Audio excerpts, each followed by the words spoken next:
The next individual wishing to speak is Ann Pyron, followed by Donna Cox. Ann Pyron here, committee chair, members.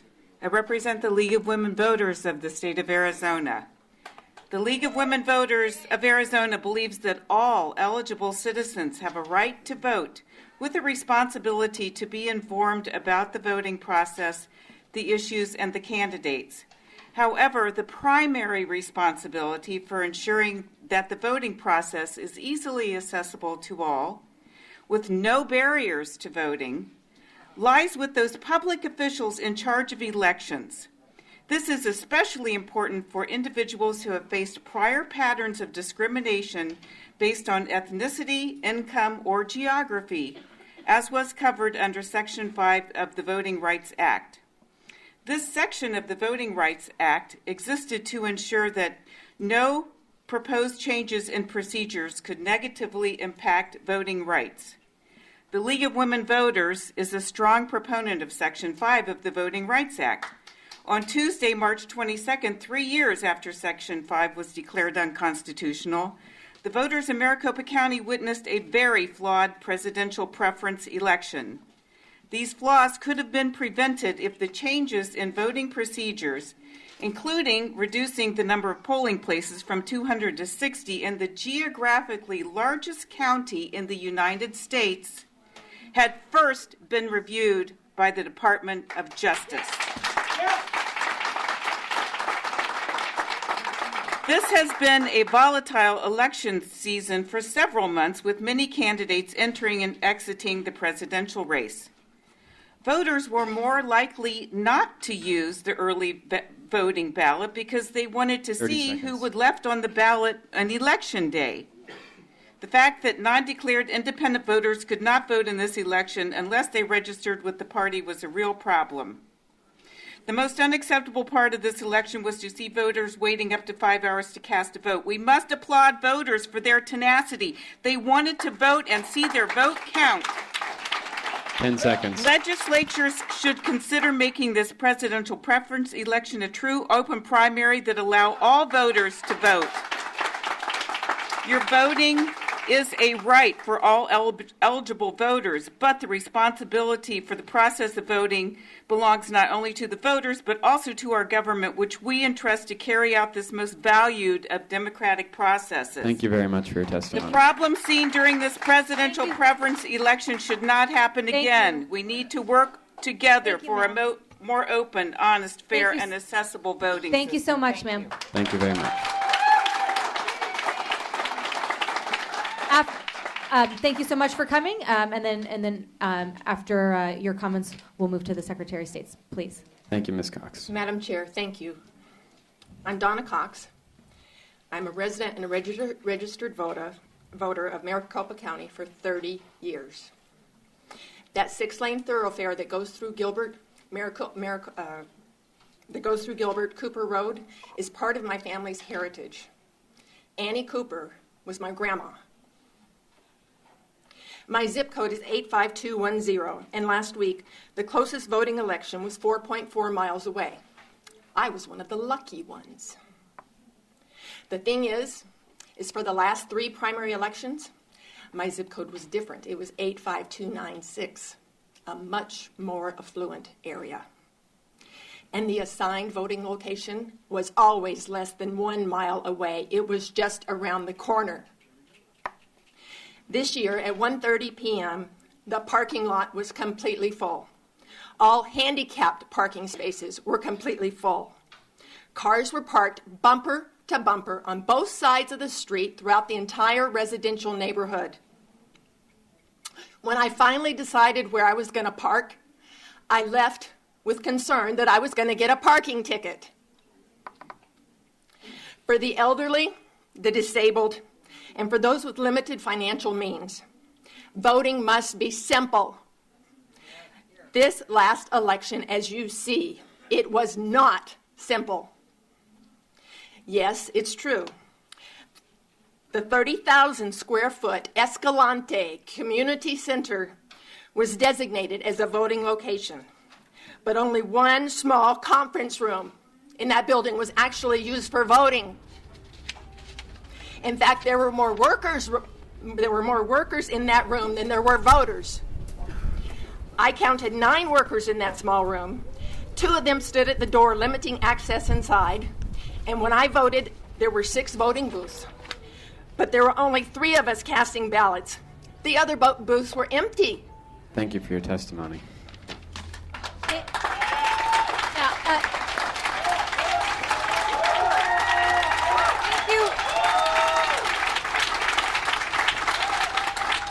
thank you for sharing your personal experience. I think that those kind of comments are relevant, and it is interesting. You put up capital when you cleared it up, though. Thanks, man. Get up now. What happened now?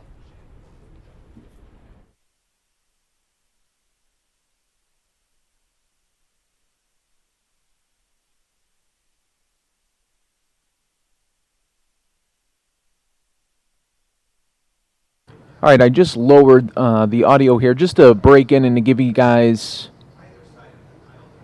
an update here. At the U.S. Capitol, police order shelter in place after reports of gunshots. Just confirmed now that a security officer was shot, non-life-threatening injuries, and a suspect is detained. Public testimony, and I'd like to get to the Secretary of State. Madam Chair. No, yes, Madam Chair. Representative Mesner. Madam Chair, I am not skipping you. I am not skipping you. My name is Dave I don't know. Dawson. Where is my name? I signed it at Listen, close to yes. 8 o'clock this morning with Jeff Woods. Okay. Where are our names? Madam Chair, for the sake of time, I'm not going to sit here and go back and search for all. We've gone through Madam Chair, we've gone through 10% of names. 10%. Okay, we're trying to get through them as quickly as possible. You can call me a liar if you like, if that makes you feel better, but it isn't true. I'm going down a list as it comes into my system here. We're gonna go. Put that up on the screen. We'll work on it. We were here right when Lane Carter was here. Madam members in the audience, if you can't calm down, we will work on getting it in the screen. We've never done that, but we'll explore that option. And I think we're going to go ahead and pass out slips. I'm going to ask the chair if we request to speak slips just in case. Let's move to the Secretary. Let's move to the Secretary of State. Thank you, sir, Spencer or Reagan. Will you be going to the floor at 1:30 and abandoning this, or are we going to continue? Right now, activists are being skipped. I'm waiting for the speaker to make that decision, and I can't make the decision. I can't make that decision. 1 minute. I can't hear. Sorry, 1 second. Okay. Who do you guys work for again? Okay. That's right. Perry, please, the podium is yours. Thank you. Yes, you're welcome. Please respect. Thank you. Please respect. Madam Chair, thank you for allowing me to speak. For the record, Michele Reagan, Secretary of State. And on behalf of election officials statewide, I would like to apologize profusely to the voters who are frustrated and angry with the election experience that they had last Tuesday. Audience, we're gonna respect every single person that comes up to the podium to testify. Please continue, Secretary Reagan. I also want to thank you for braving the long lines that you braved and for also being here today to share your story. I also want to thank the poll workers who worked incredibly long hours on Tuesday. I'm going to skip all of the comments that I had about what we've uncovered so far in working with the counties and some of the investigation that we've had so far. I went over that at 9:30. We will type up a report and have it available for your committee and for the public. Thank you. What I'd like to dive right into is that our office is not leaving anything off the table. And what I mean by that is that all election officials are in this together. And we at the Secretary of State's office want to take this as an opportunity to see what we too could have done better. And if there are things that we could fix or that we could do better, I want to know that so that we can see where we could perform better in the future. First of all, some of the things we found so far. One of our polling place locators online was not working consistently. We have 2 polling place sites. One is on the Secretary of State's website. One was on a third-party site called VoterView. That was not working. We are taking steps right now to make sure that is working by the May 17th election. I'm going to go through this really quickly. Again, I will have this typed up in a report for you. Second, if voters tried to confirm their registration status on the site VoterView and they entered their driver's license number in lowercase, the system was hard-coded and it wouldn't accept lowercase letters. Completely unacceptable. I know that happened to some of the folks that are in the room today. Our vendor worked all night to fix that on Thursday night. Again, not timely for the election. We didn't discover it until after the election. We apologize for that. And we tested it this weekend. We'll be testing it again this week to make sure that that does not happen again. Third, for future elections, our office needs a dedicated phone line into all counties. This is something that was very hard to deal with on the day of the election. We took over 2,000 calls into our office on Election Day from frustrated voters. They don't call when they're happy on Election Day. Many of those we were able to serve. We pulled people from our accounting office, from our library division, and we were able to get as many of those calls handled as we could. However, a few needed to be routed into the county, and not just Maricopa County, by the way, other counties as well. And we had to get in the queue, get those voters in the queue along with everybody else. And we would like, and we will be working with getting dedicated phone lines into the counties.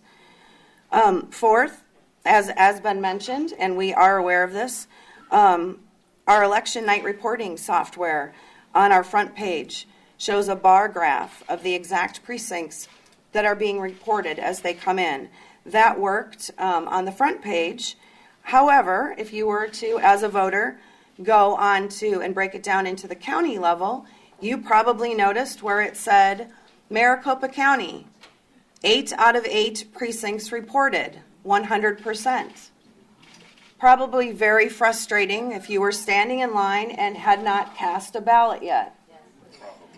In addition, you had the AP calling races. So you found out who was already projected to win, and you were still hours away from walking into the polling site. I heard several people ask, why does this happen? Twofold. One is that the AP called the races, so I'm not going to take responsibility for that. I will take responsibility for the fact that our website said 100% precincts reporting, and that will be fixed. No, that is not why they called it.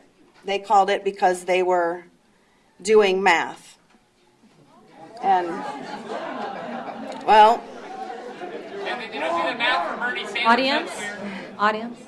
Thank you. You guys have been doing much better, so that's great. Going forward, I applaud you for having this meeting today, and we want to continue hearing directly from voters that were at the polls that day, because that is where we are getting, and we want to, that is where we're getting the best information that we're getting.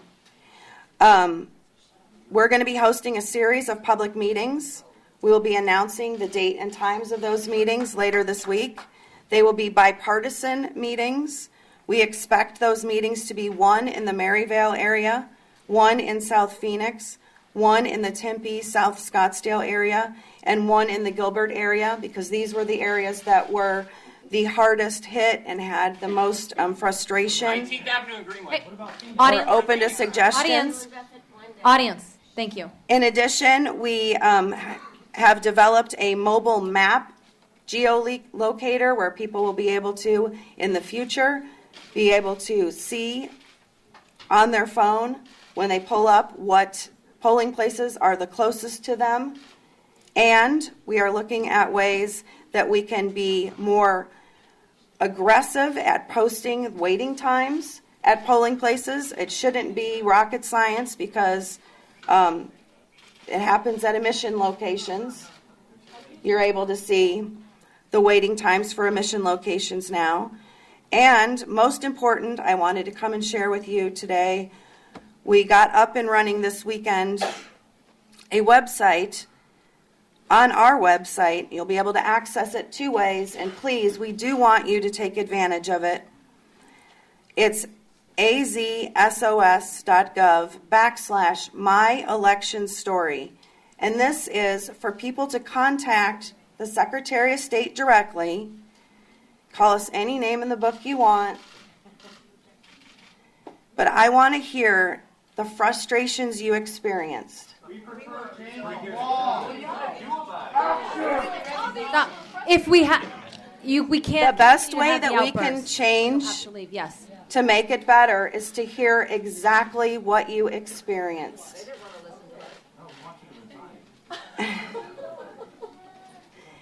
You can also access that through the email myelectionstory@azsos.gov.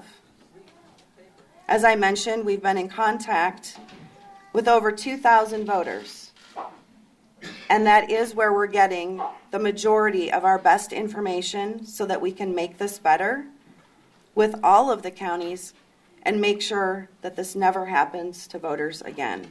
So with that, I'm able to answer committee questions, and again, I thank you for your time. And I am going to stick around after this as long as I can so I can continue hearing from the people who showed up today. Thank you so much, Secretary Reagan. I appreciate your time and your commitment to this issue. Representative Mesner, you did? Okay. Representative Larkin? Thank you, Madam Chair. Madam Chair. Madam Secretary? What? I've been called every name, so anything's fine. Miss Reagan. That works. You know, I think a very difficult thing for me right now, and there is a question here just to let the committee know, is you're saying that there's so much effort being put forth from your office into, you know, voter engagement and making sure we have a nice, clean process here in the state. However, we have SB 1516 coming to the Cal today, which is basically a dark money bill. How can you Madam Chair, how can you To that stand up point. here today? Representative Mesner, to that. Mr. Larkin, I'm going to say it again. Stop. Listen, this is your forum, but we can't continue to have outbursts, otherwise you have to leave. Let Representative Mesnard, who has it to that point, to Representative Larkin. It's a You bet I'm interrupting. Madam Chair, the reason I'm interrupting is because this, Madam Hold on. Chair, Yeah, those who have outbursts are going to have to leave. these conversations are just, these up here will be injecting politics into something. I'm here to listen to you all. I don't really care what To that point, these are conversations that are never had or never listened to down here at this Capitol. That's not right. That's not right. Madam Chair, Mr. Larkin, that's not remotely. Madam Chair, Mr. Larkin, you tell me how that bill relates to this issue, and then we'll listen to you. Because this is a voter suppression matter, Mr. Mesnard. Members, this is your forum. Let's get through it. We have a lot of people who want to testify, and that's important. Senator Reagan said she wants to listen, as do all of we. We have to stay organized. Representative Larkin, excuse me. Did you have a question, and have Yes. you finished it? Yeah, And are you I for do her have a response? question. My question was, how can the voters trust that the Secretary of State's office is acting in their best interest when we are pushing such policies like 1516 down here?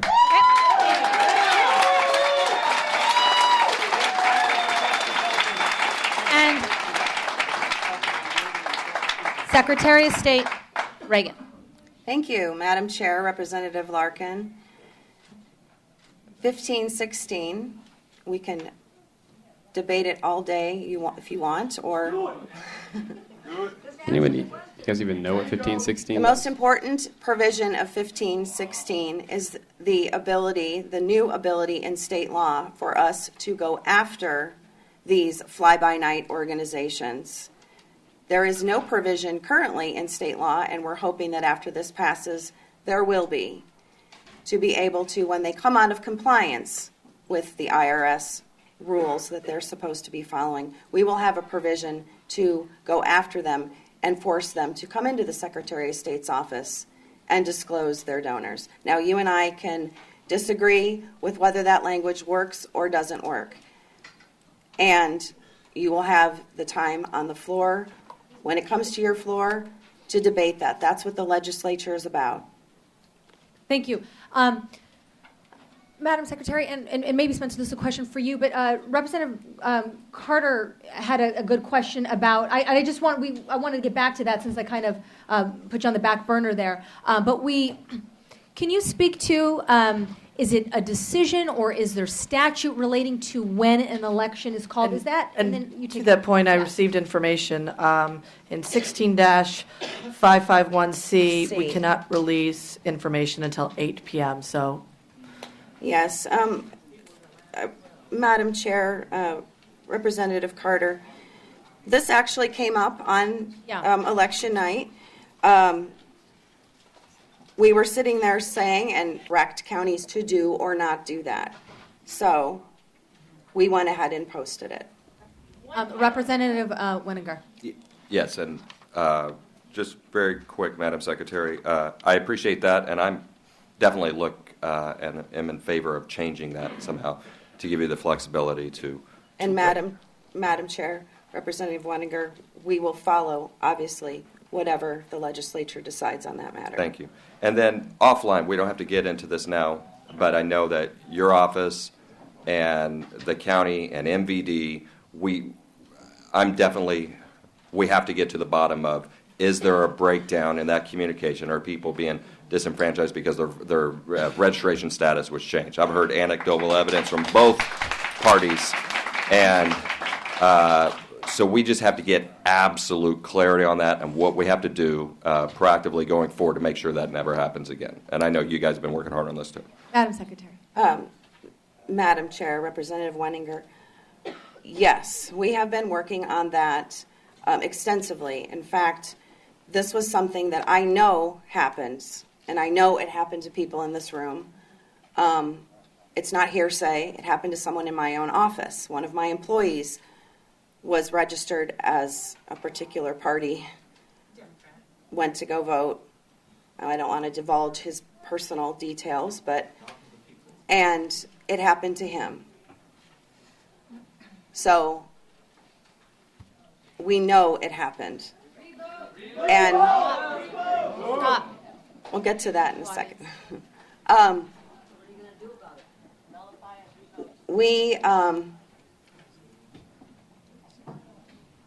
We worked with ADOT, MVD, all day Friday and with the counties. This entire weekend, all day Saturday, all day Sunday, our elections team was doing cross-checking of paper voter registration forms to see and try to pinpoint exactly which are the files that we believe were possibly affected. We do not have, obviously, a complete report or anywhere near a complete report on that. But what's most important right now to our office and to the county recorders is making sure that the people that cast provisional ballots or had to cast provisional ballots, that those are among the first ones that are being cross-checked. Because if those were votes that should count, they need to be counted. So that is our priority right now. Thank you. Representative White. Okay. Madam Secretary, this is kind of new information for me. Do we know, has this happened in previous elections, or is this a new occurrence? Maybe if you wanted to speak to that. Because this particular issue, I know what I you're was saying. kind of like the first I've heard of Exactly. it. Yeah. Madam Chair, we've heard this. It appears that we've heard complaints of this before, but never to the level that we've heard it to this election. So we are going to be going back and investigating. Is this a new phenomenon? Was this something, was a process changed recently that wasn't from before? Or was it, what exactly? Is it something that has been changed? Was it a process that was changed? Was it a system that was changed? Or was it just because there was more people that were switching and more interest in this presidential preference election? Those are questions that we cannot answer right now because our priority is making sure that we're concentrating and cross-checking on people's provisional ballots and those that cast provisionals first. Thank you, Madam Secretary. Was it Representative Clark? Thank you, Madam Secretary, Madam Chair, for coming down here to speak to us. I'm happy to see you at the Elections Committee. I've not seen you at the Elections Committee yet. So it's good to have you here. I have questions for you about budgeting. So in the 2016 budget, voted in 2015, it was appropriated $4.4 million for your office. When you take away the special programs you had for elections night reporting system, upgrading that, and campaign finance database, upgrading that, that totaled close to $600,000. And then your staff, that left $2.6 million for the PPE. Now, the counties reported when we passed that budget last year that this amount of spending resulted in a cost shift for the counties, such that the counties, who are required to run this vote, had to find the money elsewhere.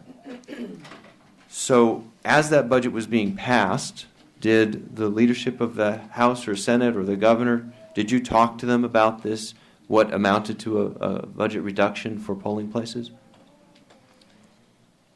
Madam Secretary. Okay, thank you. Madam Chair, Representative Clark. A couple of different points here to possibly unpack. First of all, I want to make it clear that the elections budget for our elections process at the Secretary of State's office is accounted differently and held differently than the elections funding that comes into the Secretary of State's office and then goes back out to the counties. So I just want to make Madam that. Chair, can you explain how? Representative Clark. Well, what I'm saying is when you just said it was 4.4 million, that's a lot of that is just pass-through money, where we receive it and we pass it on to the counties. So I just want to be very clear. Our budget for what we consider election services at the Secretary of State's office is around $2.1 million to do what we consider our stuff. Madam Chair, Madam Secretary, is that... When you mentioned, Madam Chair, the campaign finance program that we're working on and the things that are purely Secretary of State related, that comes out of our $2.1 million budget. And anything as far as running an election, that's money that the legislature gives to the Secretary of State's office, and it goes right back out to the counties. It's kept completely separate. So, Madam Chair, Madam Secretary, that's the elections line. The elections line item, I have it Okay. in the budget. Just wanted to make sure we're talking about... Yeah, election services line item. Okay. Which they show here, 4.4 million total, and then you obviously back certain things out of that before some of that money goes down to the counties. But my question is, whether you look at the total 4.4 or the 2.1, was that a reduction from what you previously had or your predecessor had for the election services line item? Madam Chair, Representative Clark, I believe it was the same as it was the year before. What I can, and I will double check on that, what I can offer you is what we discovered when I was first sworn in. And that is, we knew that there was going to be roughly a $9.6 million cost for the presidential preference election that, as we all know, comes around once every 4 years. And at that time, then Secretary of State Bennett did not get that into the budget prior to him leaving. So when I was sworn in 2015, we were looking at the current year budget that we were under, and we were kind of shocked because it should have been in there, because that money should have already been in the Secretary of State coffers to give to the counties. And the counties were worried at that time that that funding wasn't there. I came to the legislature at that time, last session, and met with the appropriation chairs and said, problem, the PPE for next year is not funded. It was funded roughly for something million, but the rest of it wasn't funded. And everyone at that time acknowledged, yes, it was left out of last year's budget. I don't know what the reason for it was, oversight, or maybe I can't answer to that. But you were all moving very quickly last year, which was great. And the budget was nearly complete. And so at that time, leadership in the House and in the Senate and the governor's office said, we recognize this. Thank you for bringing it up. We will make sure it is a priority the following session. To their credit, they have stuck by that. And that is why you saw your Speaker and Senate President Biggs, and for all indication, the governor's office has not made anything else but the understanding that he was fine with the fact that the counties are owed this additional roughly $6 million. And you saw those bills being sponsored by your leadership. So that's just the history on this, on the funding. Now, what that compared to in prior years, I can't answer that without the budget books right in front of me. Madam Chair. So thank you, Madam Chair, Madam Secretary. That helps me understand. Now you find yourself in the situation at the beginning of this year that you tried to get extra funding last year, or just not extra, the stuff that was needed. It didn't happen.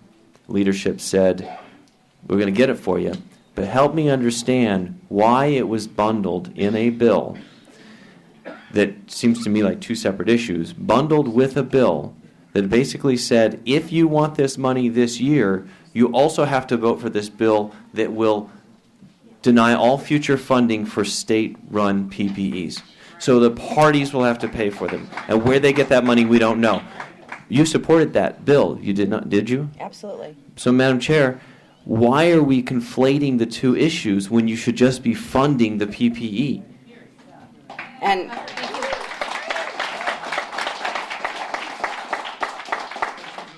Madam Secretary.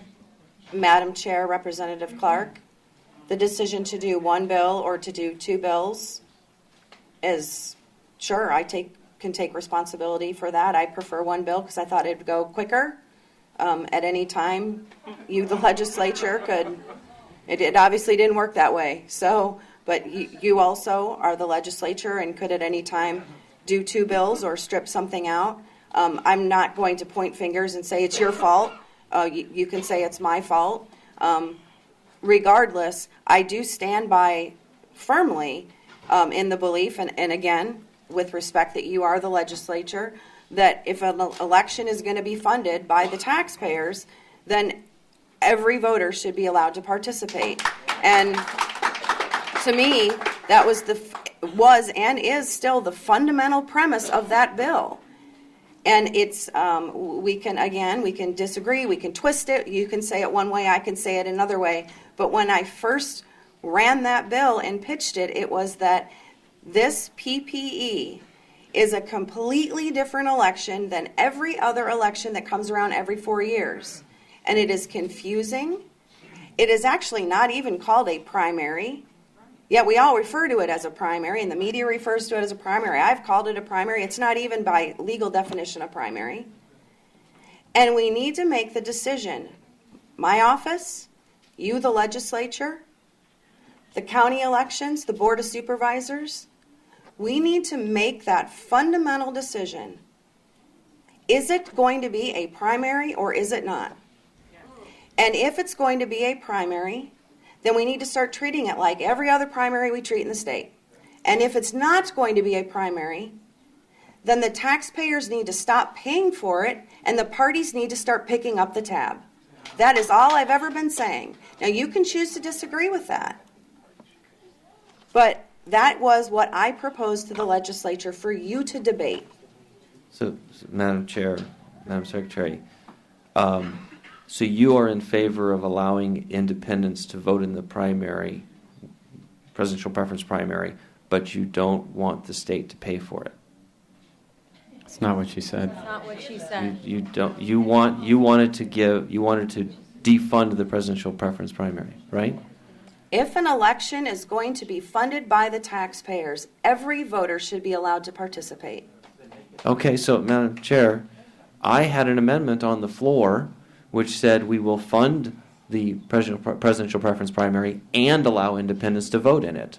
My understanding from the debate on the floor was that we got word from your office to oppose the amendment.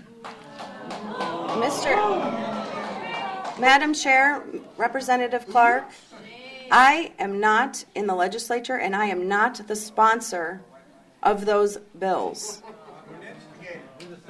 So, other questions then. Madam Chair, Madam Secretary, how much money out of your budget do you spend on public education of voting rights and our process? Madam Chair, Representative Clark, as much as we possibly can siphon off. So, Madam Chair, Madam Secretary, do you have an idea? Can you tell me how much that is? I mean, any Madam rough Chair, idea? I can get that for you. Madam Chair, Representative Clark, one of the first things that I wanted to do when I became Secretary of State, and I have 2 of these people, I wish I could have 10 of them, is to start the program of voting rights ambassadors. And these are 2 individuals, one Republican, one Democrat, that go into communities.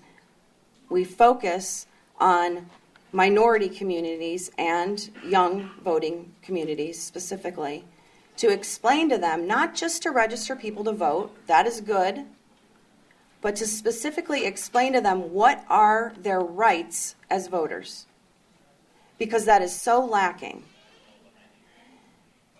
They do amazing work. If I could have 10 of them, I would. If I could have,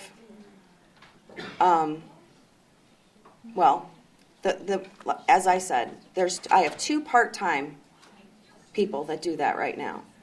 They were the only ones I could send out on Election Day to go and tell me what I'm doing, go and tell us what was happening at the polls. So those are the only dedicated sources that we have right now that are specifically for voter education. In addition, we did, and I'd be happy to share the results with you of this when we get it compiled and canvassed, and we haven't even attempted to do this yet. Madam Chair, Madam Secretary, Madam Chair, some of this conversation we can have with the Secretary when we don't have a whole group of people waiting here to speak. I'd really rather go back to hearing from the people. Madam Chair. I'm sorry, hold finish your comment. It wasn't to the point. Madam Chair, we've gone through 10% of the names. We have a We've lot got to we get through the rest of the folks who came down here, maybe taking off work. We're supposed to go to the floor. All that's still happening. So if we don't get back, then we're not going to get to hear from people. We're going to recess for floor. I want to thank the Secretary, for coming down. I thought that was We're wonderful. not Do you wanna recessing be- now. We're not recessing. No, we're not recessing now, but we're going to have to for floor. We're going to continue to pick up with those wishing to speak. Madam Chair, to that point. Madam Secretary, did you have any closing comments or anything you wanted to leave us I with or just- finish a thought, it looks like? Madam Chair, I just wanted to remind people, for the record, to visit my election story at azsos.gov. Thank you. Well, keep in mind that not everyone was able to be here today, and we do want to hear from everyone what actually happened in the polling places that day, because that's where we're getting some really, really, really good information that we can base changes on. So thank you for your Madam time. Chair, is my line of questioning being shut down? No, but we want to make sure we get to the public. I absolutely understand that. We have limited. But people want to know what happened at the Secretary of State's level. Representative Clark. We have the public here. They want to be engaged. I think you're right. Understanding and hearing about the experiences of the voters is going to be important when we craft and look at possible solutions. We have a limited amount of time. Again, I thank the Secretary for, if you have, If I haven't have a closing comment then. if you're please, gonna shut me please do, down. because I'd like to get to the public testimony. You know what, Madam Chair, thank you, Madam Secretary, for answering my questions. You're right. People do want to know, and we want to hear from them. They also want to know and understand that in a state with an incredibly confusing primary system where you can vote on this state, but you can't vote on this state, why is it that the Secretary of State does not have a larger line item for educating the public? Why has the Secretary of State not been down here advocating for more funding from the legislature? I haven't heard about it in this budget year. I never saw her last budget year.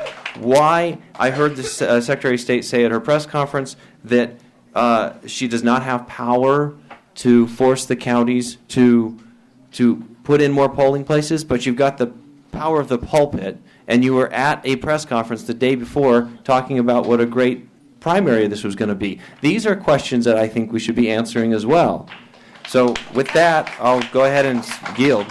Thank you so much. And I would encourage then Representative Clark to go to it looks like town halls that the Secretary of State said she's going to be having, We'll which fill is a those wonderful opportunity to engage the public, and I know it's a bipartisan setup. So with that, we will move to Secretary, thank you so much for coming this morning, and we will move to the next. Thank you, Madam Chair. Madam Thank you, Chair. Representative Clark. Representative Larkin? Yes, I just got a couple of text messages, and I don't know why it's so hard to plug in the audio and video table into the television. However, I am being told that we are going out of order. I don't know if there's a system, something's going on with the system, but if there's perhaps a 14-year-old who could get an audio cable, I'm sure we could get on the TV. So just to let you know.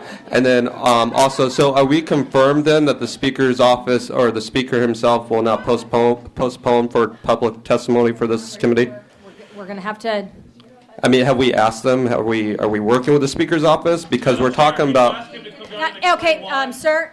We can't have an outspurt. Then otherwise, you're going to have to. We're going to move to that. We're going to move to the next individual wishing to speak. Madam Chair, I just asked a question, and I would like to see if we have an answer to that question. Are we working with the Speaker? Are we being proactive? Yes. Because we're talking about the voice of the voters right now. You're using up their time. You are using up their time. We have all day, quite frankly. You are using up their time. Let's go to the next individual. Madam Chair, we're going to go to Jeff Woods.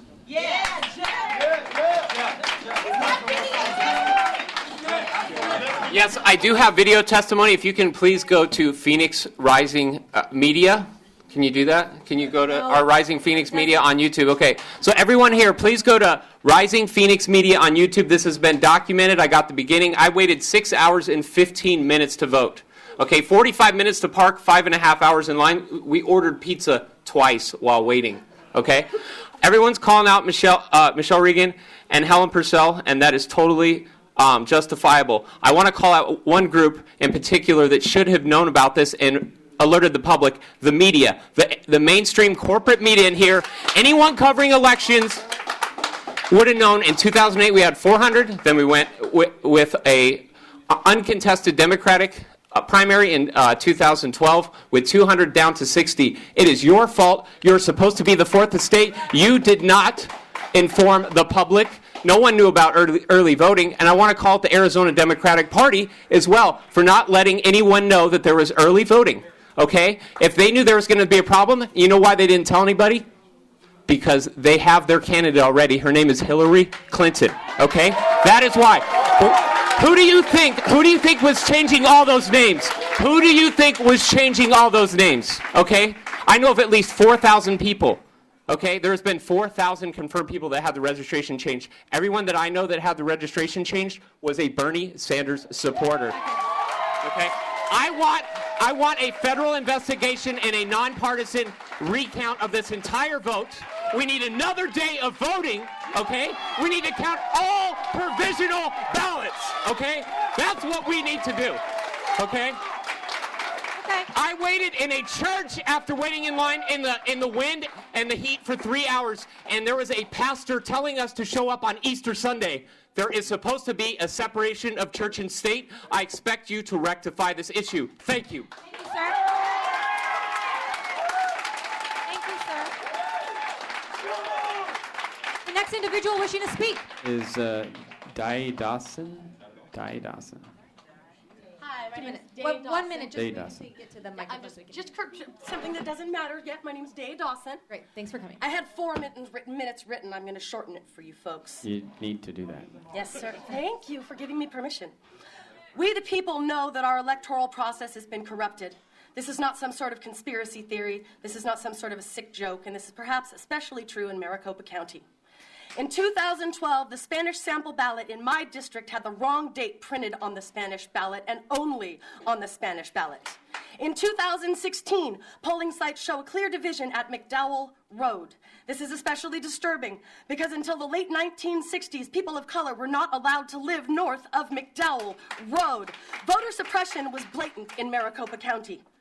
The racially and economically oriented placement of polling sites is disgraceful. I hope that all of you have taken the time to look at a map and see how few polling places were available in South and Southwest Phoenix, south of McDowell Road. The fraudulent fiasco guised as a presidential primary on March 22nd, 2016 needs to be nullified, and constituents need to be allowed to vote. Some of us to re-vote. All who were not able to vote need to be recognized, and all votes need to be counted.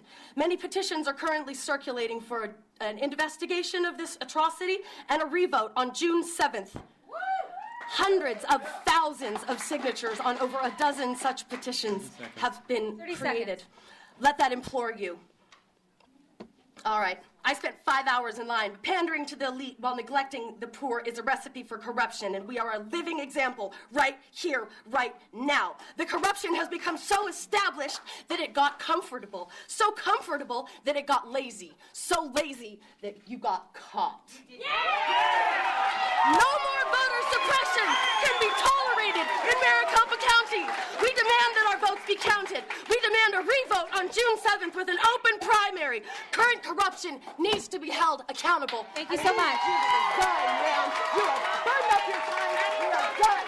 You are Joe Arpaio's snake in the grass, and we see you. Thank you. The next. No, ma'am. Now you know why they didn't want me to speak. Man, we just gave you the microphone. Yeah. Are you kidding me? No. You had your 2 minutes. Thank you so much for coming. Thank the you next so individual much. wishing to speak. The next individual wishing to speak.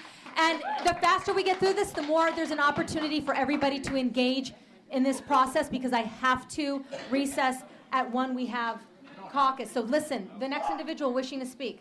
Madam Chair, the next individual, and it's still 2 minutes. Yes. If you want to condense it so more of your more of your colleagues can We speak. have Joanne Woods, followed by Juan Cassian.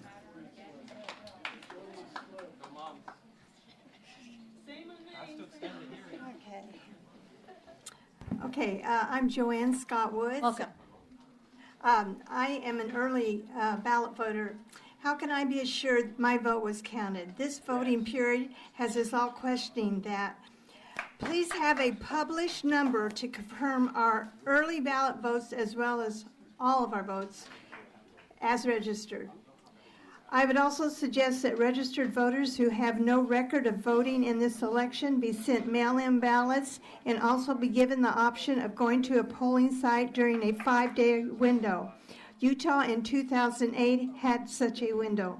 I do believe we need a statute of silence, as in this election and perhaps in previous, winners have been called at 1% based on the early ballots casted, which also discourages voting, even in long lines. Thank you. Thank you. Thank you so much, ma'am. Okay, we'll go to Juan Cassian, and then Mr. Gallardo is here. So.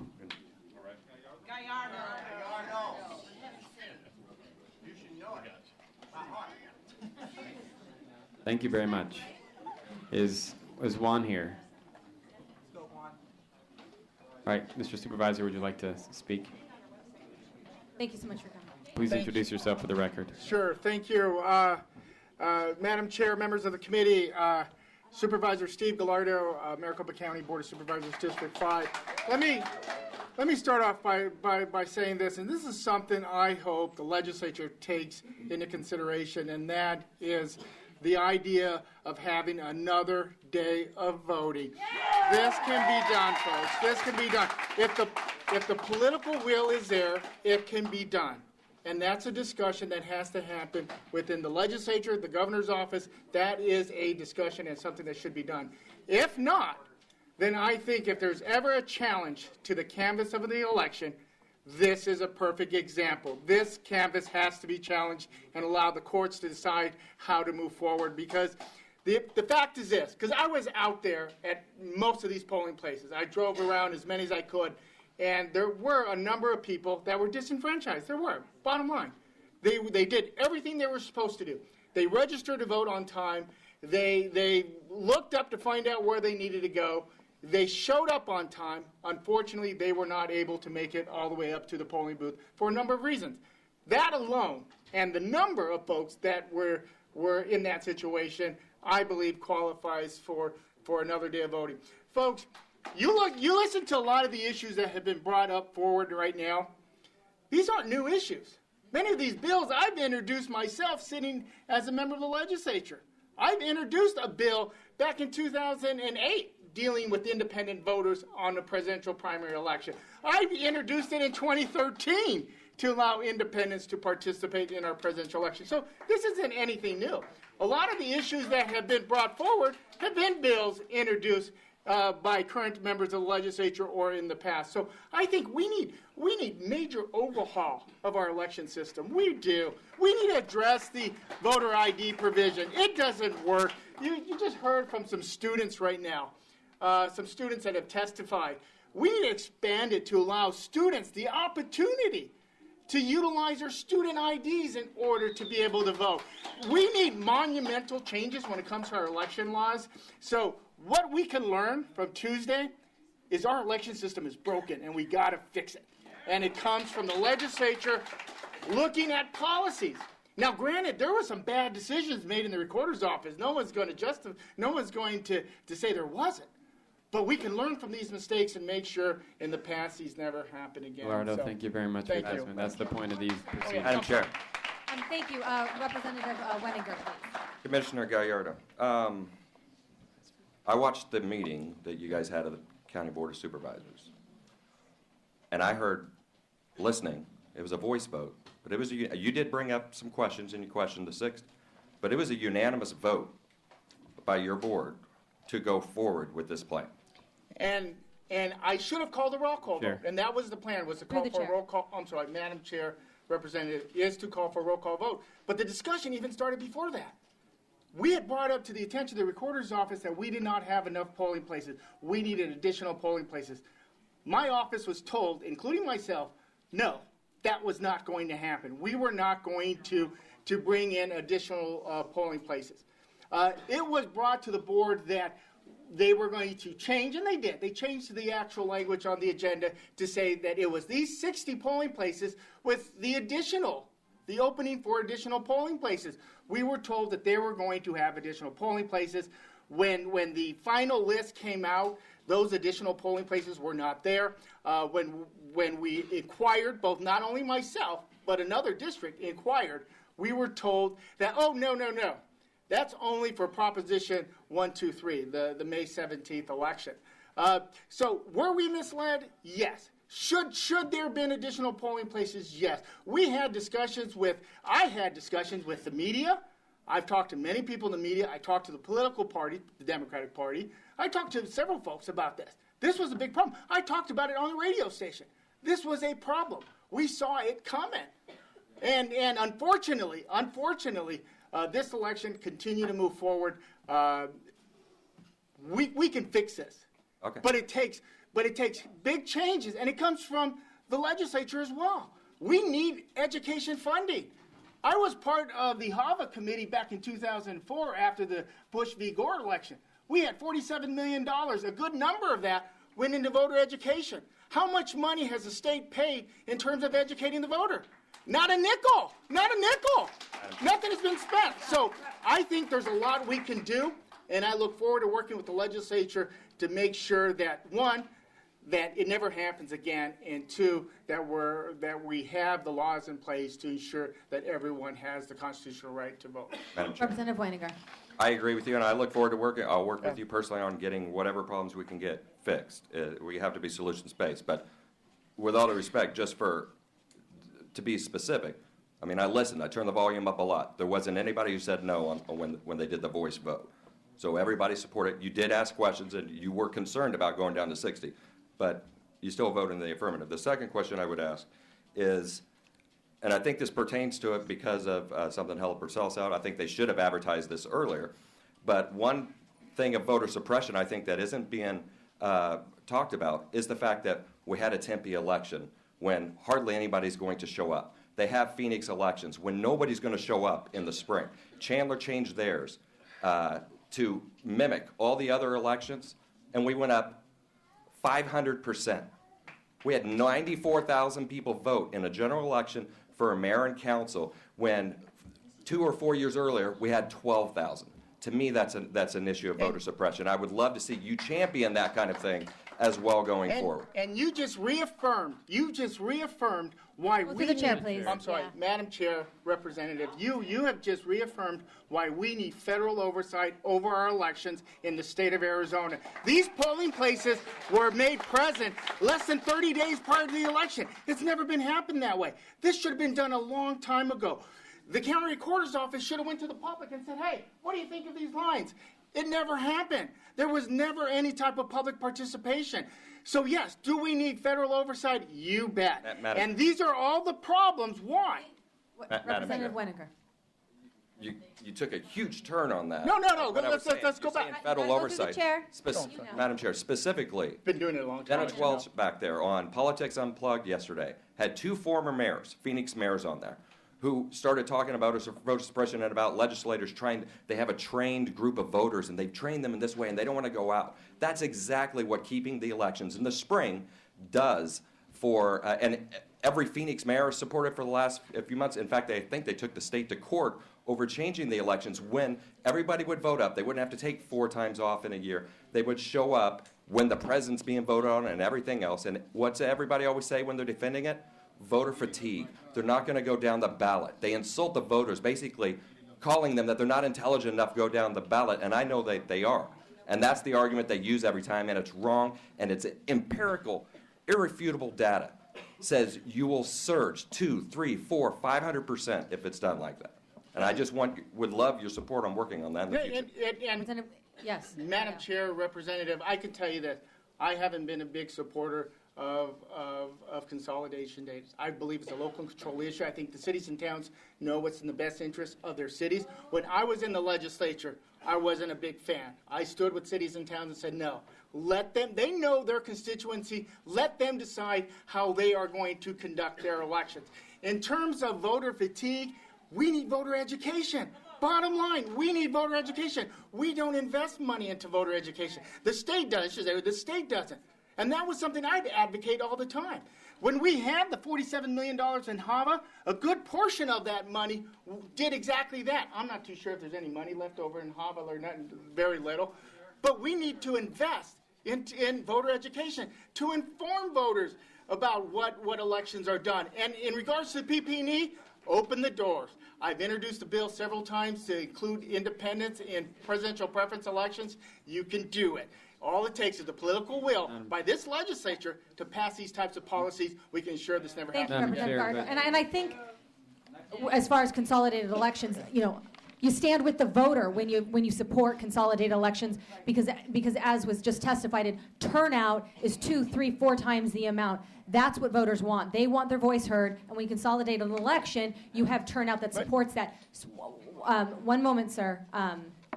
One moment, sir. We do want to make sure that we get to everybody else in the audience, but I think there are some people here that do want to ask our county board supervisor some questions. Is that Representative Clark? Thank you, Madam Chair. Supervisor, you were in the room. We had a quote from Ms. Purcell saying that it was signaled to her from the legislature that she had less money.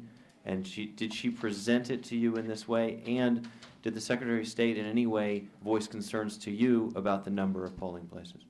Money? No. Well, thank you, Madam Chair, Representative Clark. Money was never part of any discussion at least at the county level. I think if it is the issue, then that's something that needs to be brought up, because money should never determine the factor if anyone is eligible to vote. Money should never. The right to vote is so precious. It's so precious, and you heard it by so many speakers that money should never be part of it. So to answer your question, no, money was never part of the actual discussion. The second part of your question is I don't recall anyone from the state coming to the county saying 60 polling places are not enough. I brought up the issue a number of times before the vote, during the vote. We brought up that issue. And we'll continue to question that. Thank you, sir. Yes, very quick. Representative Clark. So, Madam Chair, Supervisor, you worked in elections long before you were ever even in office.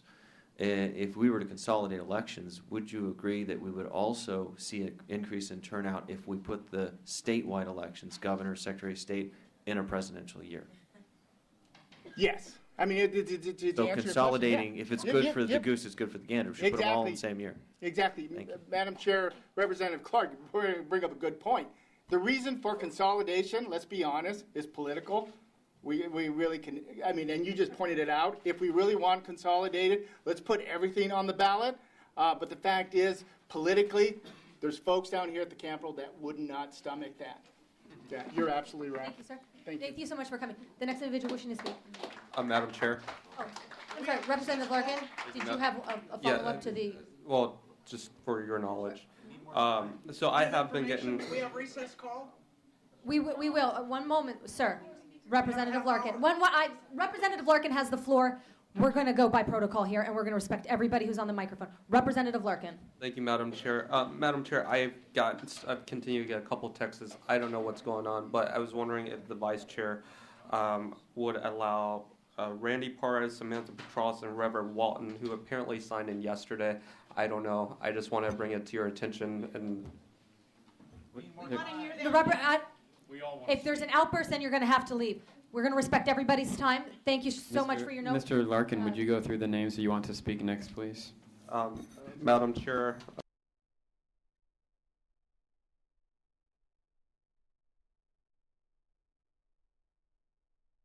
All right, guys, looks like we have lost that feed temporarily. Don't worry, we're just trying to reset our feed, so we'll be getting that in just a minute. Stay with us, guys. News Now is not going anywhere. We're going to have more of that hearing, so if you just got there, do not worry. We're going to have that for you momentarily. In the meantime, just want to go ahead and say hi.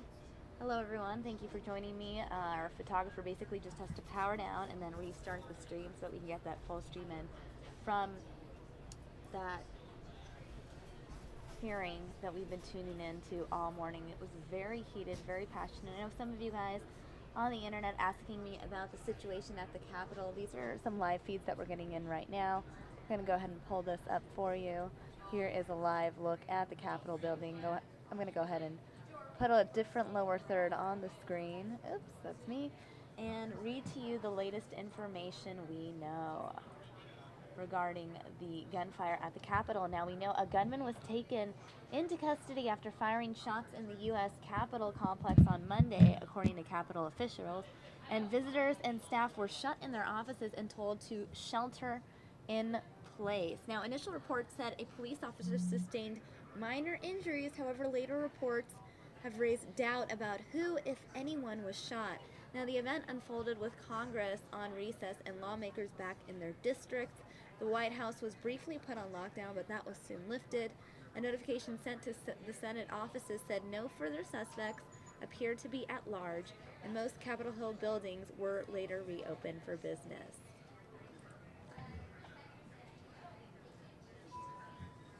The shooting occurred in the visitor center of the sprawling Capitol complex. Staffers, reporters, and others were told to shelter in place while the incident was being investigated.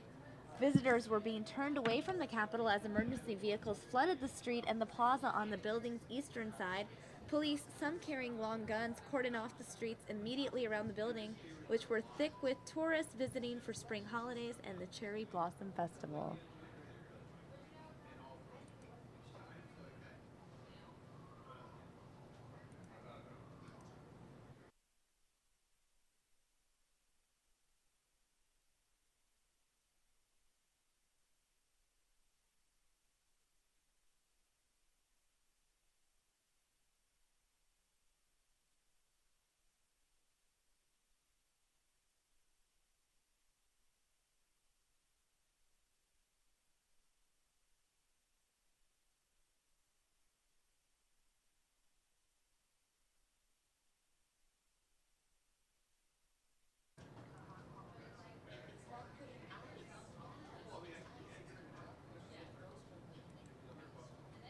Alright guys, I want to give you guys some more information regarding this gunfire at the Capitol.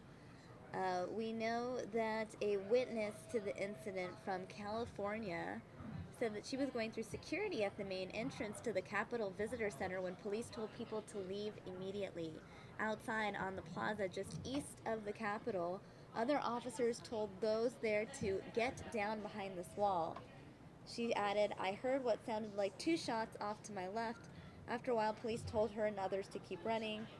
She said, "I felt like I was in a movie. It didn't feel real at all." All right, now it looks like we are back up. Going back to that hearing now, back to listening to more passionate voters speak out on last week's problems with voting. The buck stops with you. You should resign at the end of this hearing. Thank you.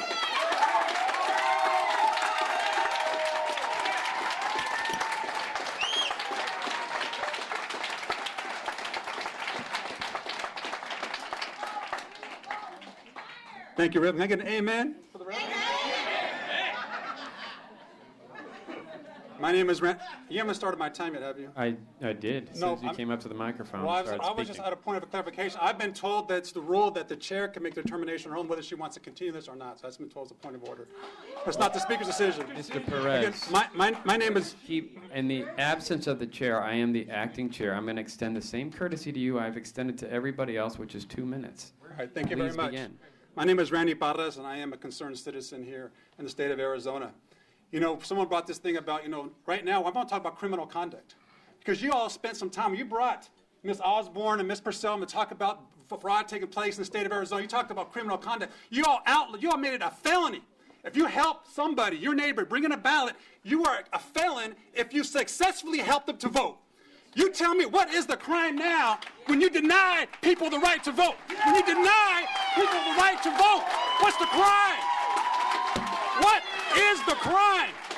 Because check it out, a private citizen, a corporation did not deny those people the right to vote. It was under the color and of authority of the county. Taxpayer dollars denied people the right to vote. It used to be called a poll tax. If you can recite Article 1, Section 2 of the Mississippi Constitution, you're denied the right to vote. Now it's called a time tax. If you can put in a certain amount of time, you're denied your right to vote. Now why is that? Why is that? So I challenge you all, if you can make it a crime for a citizen to help somebody vote and successfully help them to vote, why can't you make it a crime when you deny 1,000 people the right to vote under the color of authority? You tell me. Because you're not interested.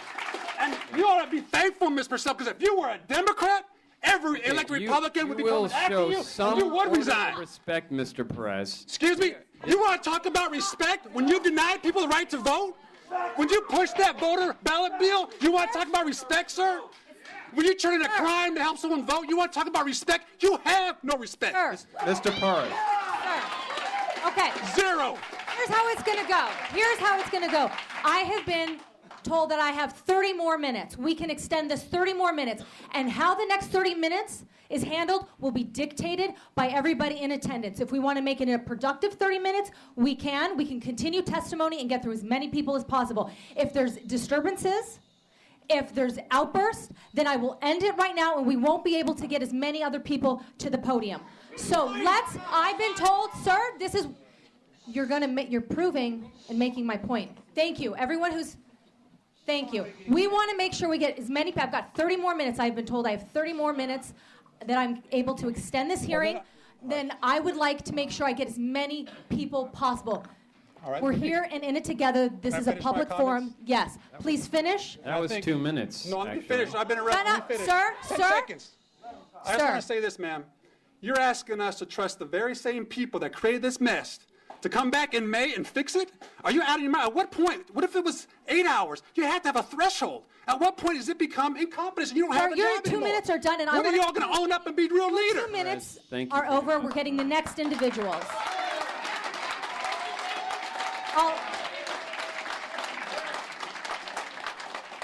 Now remember, this next 30 minutes, it's in, no, sir.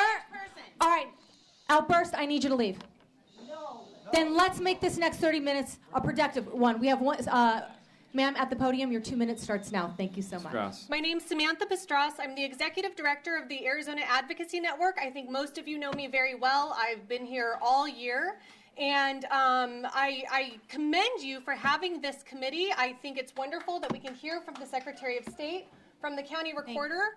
But I'm very deeply concerned that it's all for show and that nothing substantial will come out of it. And I have several reasons for that concern. One is that there's absolutely no reason why the floor cannot wait. I encourage everyone to contact Speaker Gowan. We're putting his information up on our Twitter handle, Arizona Advocacy, on Twitter, to urge him to push the floor back so that everyone here can speak today.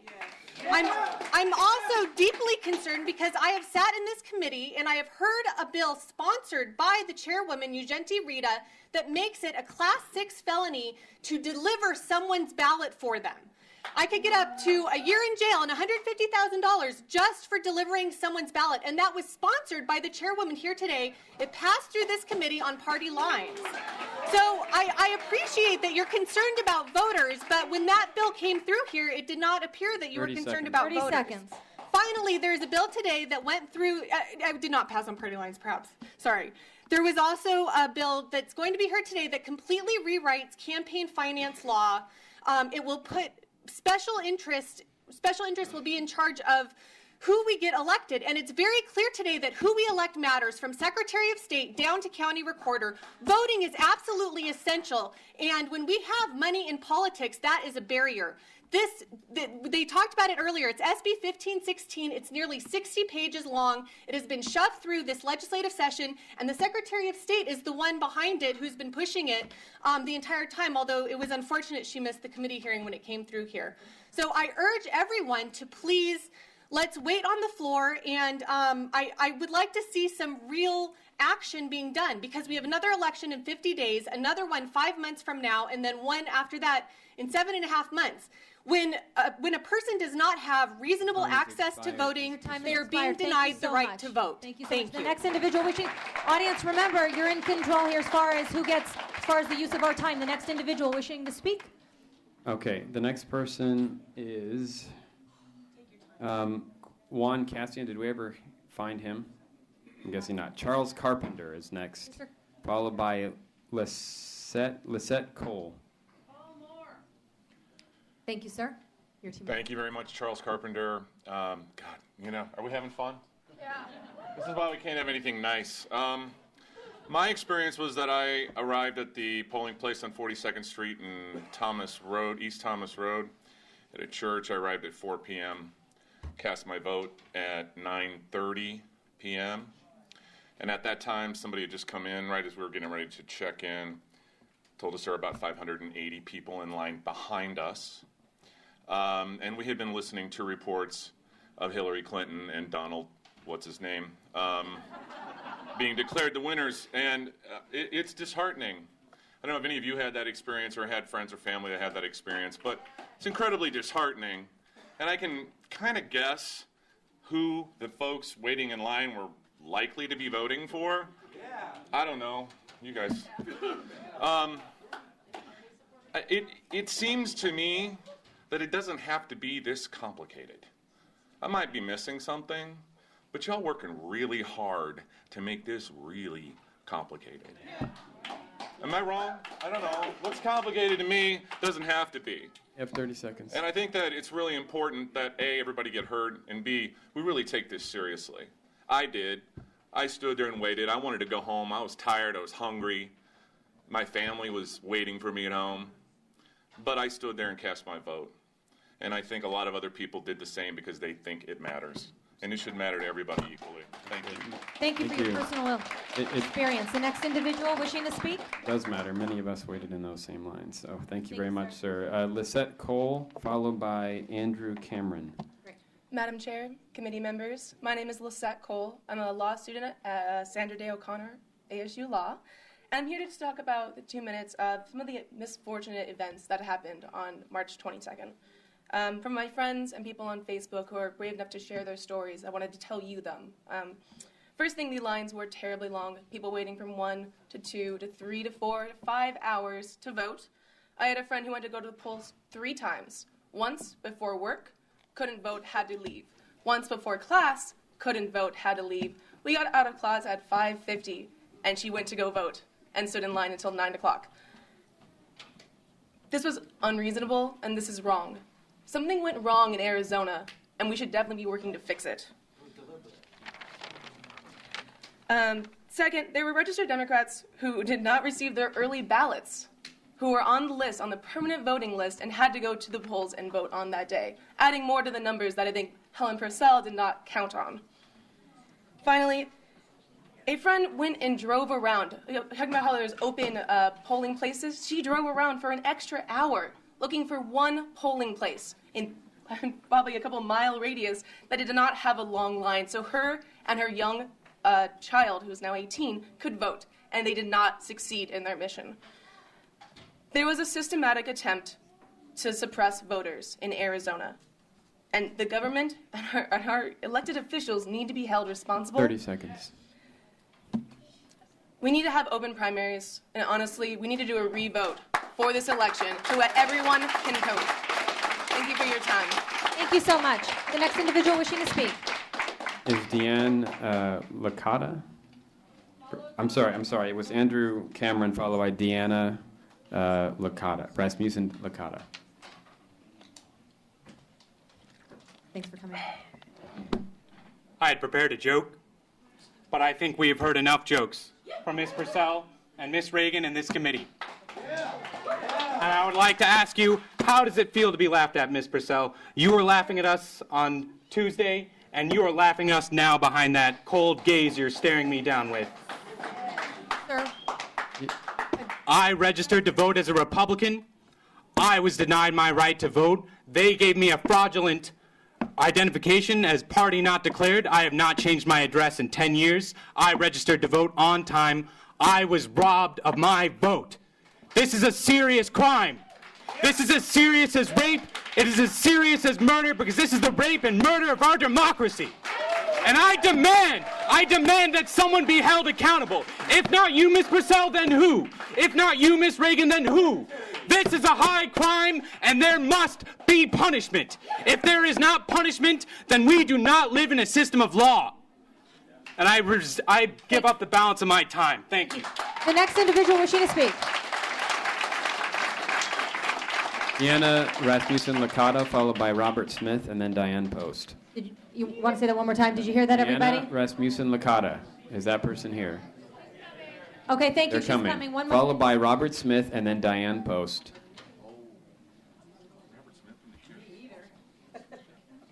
Did someone say Ms. Rasmussen Licata was coming?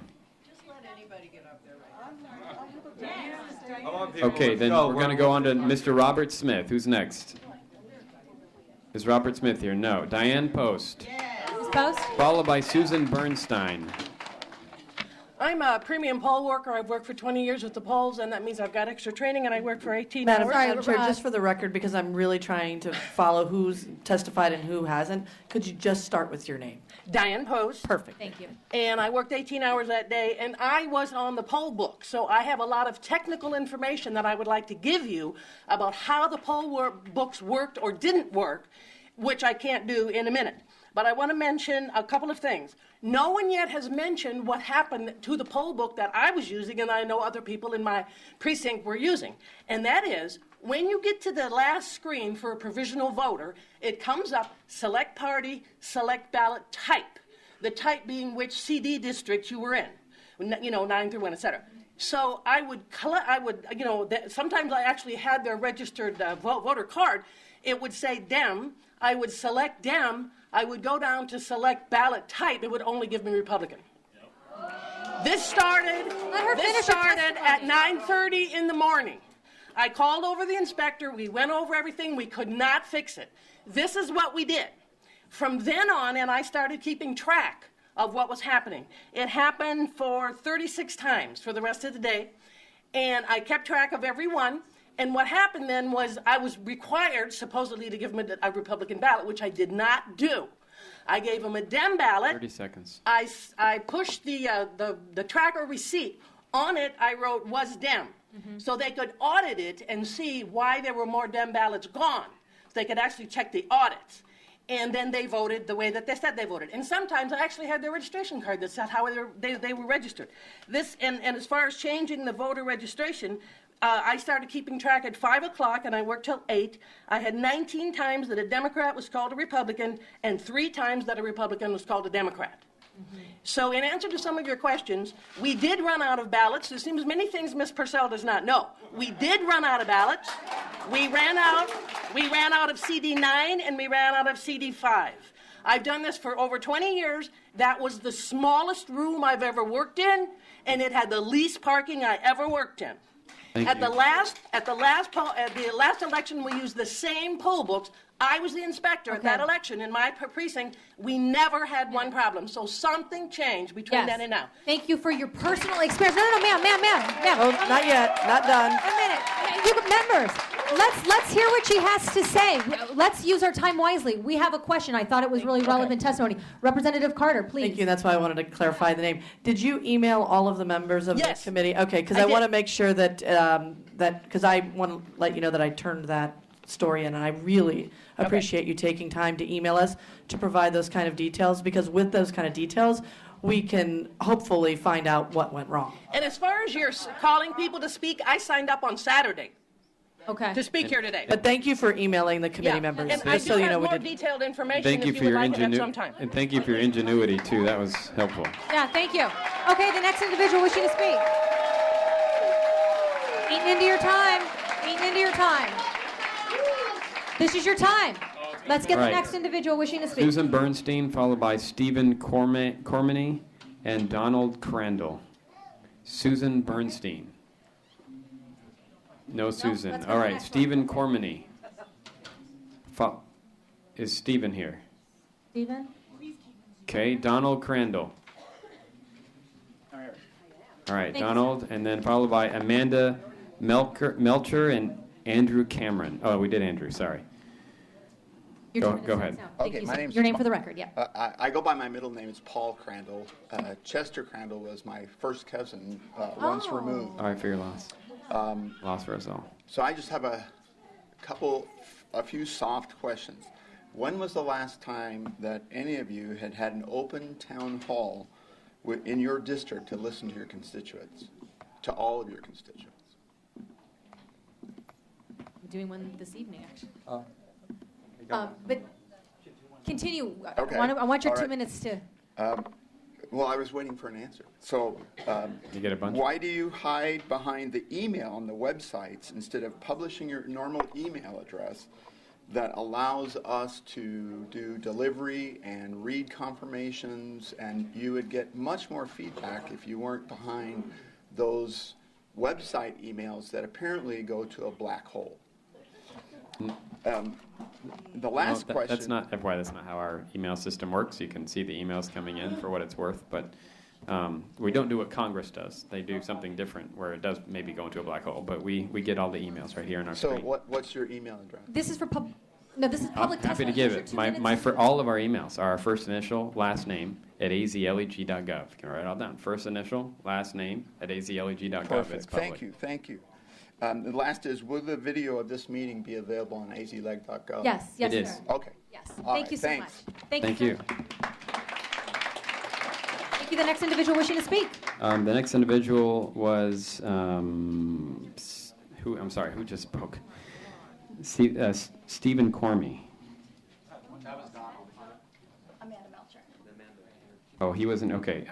Amanda, go ahead. You're next. Amanda's next, followed by Adrian Fontes and Mary Martin. Madam Chair, members of the committee, I'm Amanda Melcher, representative of independent voters for Arizona.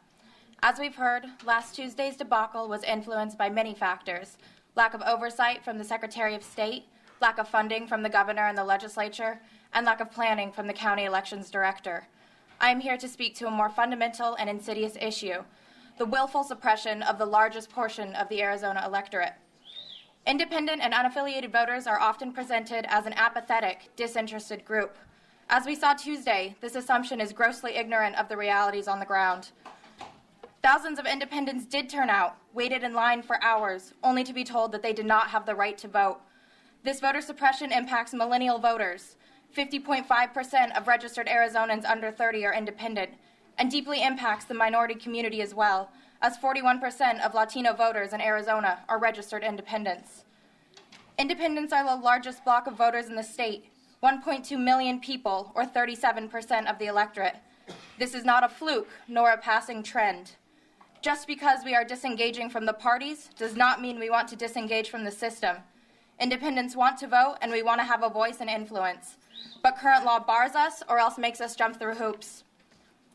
The presidential preference election is especially egregious, as it is the only election in Arizona that is completely closed to unaffiliated voters. Independent Voters for Arizona has forced the state government and the media into a conversation about the fact that independents are being denied those rights. The parties had an opportunity to open the primaries. They did not. This legislature, with HB 2567, had the opportunity to open the primaries to independents per Representative Clark's amendment, and every Republican representative voted against that. There is no excuse for the continued suppression of independent voters. We have the right to meaningfully participate in the great experiment that is American democracy. We are not going away, and we will not continue to be shut out. Madam Chair and members, the election Tuesday showed the need for action and reform. You have an opportunity to do so this session. I urge you and your colleagues to act and to recognize the votes of all citizens. Thank you for your testimony. Next is Adrian Fontes, and then Mary Martin, and then we're going to go to Representative Townsend. Madam Chair, honorable members of the community, a political culture that worships at the altar of slashing budgets will eventually lead to the complete collapse of our most sacred democratic institutions, the right for Americans to vote. You are as responsible for this as anyone else. Section 5 of the Voting Rights Act, which was recently removed as a portion of our requirements here in Arizona, should be considered a minimum floor for protecting the rights of Arizona's citizens and eligible voters. It should not be considered a burden on the office of the chief elections official to be avoided at all costs.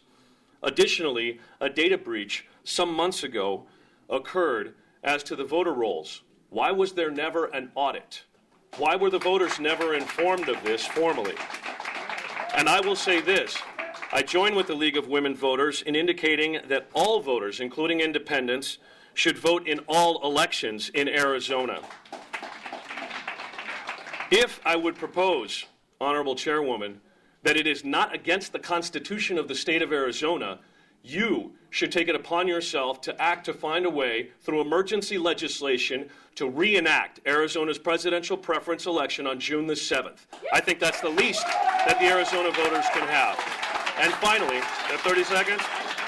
30 seconds. And finally, when I went home that night so late and got up so early in the morning and had breakfast with my kids, they asked me why I was so mad. My 11 and 8 and 6-year-old girls, whose Girl Scout cookie clip I have with me, were wondering. And I tried to explain to them why people were so mad. And in that discomfort of trying to explain to children, I decided that I was going to run for Maricopa County Recorder. Now hold on, don't take my time. I will tell you right now that I do not want Helen Purcell to resign. I want to beat her at the ballot box. This is about your experience at the poll. Thank you. And right now, I will tell everybody at electfontes.com, and you can get more information. Thank you very much, Madam Chairwoman. I do appreciate your courage and candor at having this, because you're just as responsible for this mess as Helen Purcell. Thank you, sir. All right, the next individual. Thank you. The next one to speak is Mary Martin, followed by Representative Townsend. I am Mary Martin, and I had to come to this. My vote counted. I didn't stand in line longer than 2 hours. My husband couldn't vote, but of course I'd be a felon if I took his vote. I taught school. My husband taught school. We retired from teaching. I have to be here because I have told students all these years that we live in America, that we have the right to vote and that we have honest elections. I have to apologize to them for this election. This is a travesty of justice. I really feel there's criminal intent. I feel that there was definite intent when I look at this map of the voting precincts and see where people couldn't vote unless they had a car. And I have a car, but I'm going to speak for the people that didn't have the time, didn't have the car, and so they couldn't vote. Thank you so much. The next. Thank you. Representative Townsend, followed by Representative Townsend? followed by Michael Martinez. And that's probably then all we will have time for, and we will be adjourning. Ms. Townsend. Representative Townsend. Thank you, Madam Chair, and members and people in the audience who've come down here from, some people from great distances. I will keep my comments short. I had several questions and several concerns. The night that this election happened, I called the Secretary of State to begin the process of finding out, do some fact checking and find out what did happen. I put out a message to my constituents asking for their experiences, and I will just share a couple with you, and then also my own experiences. But I'm most specifically concerned, everything concerns me. I'm extremely concerned with folks who have come to me who have said they have not used any MVD registration. They haven't changed their address. They've been, two of them were lifelong Republican voters, hadn't moved, hadn't re-registered. They came down to vote, stood in the lines, and found out that the husband was registered as other, and she was registered as a libertarian.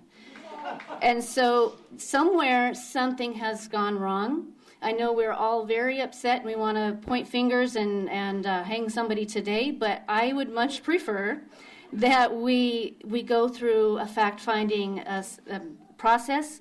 And I do sit on the Joint Legislative Audit Committee, and I have asked my assistant to request over to the Senate that we hold a hearing for the Joint Legislative Audit Committee, because I'm a state representative and this is what we can do, requesting that we have an audit, the Auditor General come through and audit and find out specifically those types of situations that have no explanation. Do a forensic look and see why did her Republican voter registration switched to Libertarian, and the others, as well as everything else. I want to know, why did I get 2 ballots in the mail for myself? I would like to know things like, Highway Baptist Church in my district, there was no parking because the parking was being resurfaced, the parking lot. There's several questions I have, but voters, rest assured, those people sitting up here on this dais, as well as myself and everybody else in this legislative body, want answers as much as you do. I know we want to sling arrows at them. I commend Michele Reagan for having this meeting, and you can rest assured that we will find out these answers for you. Thank you. Thank you, Ms. Thank you so Townsend. much. Thank you, Mrs. Mr. Martinez. Mr. Martinez.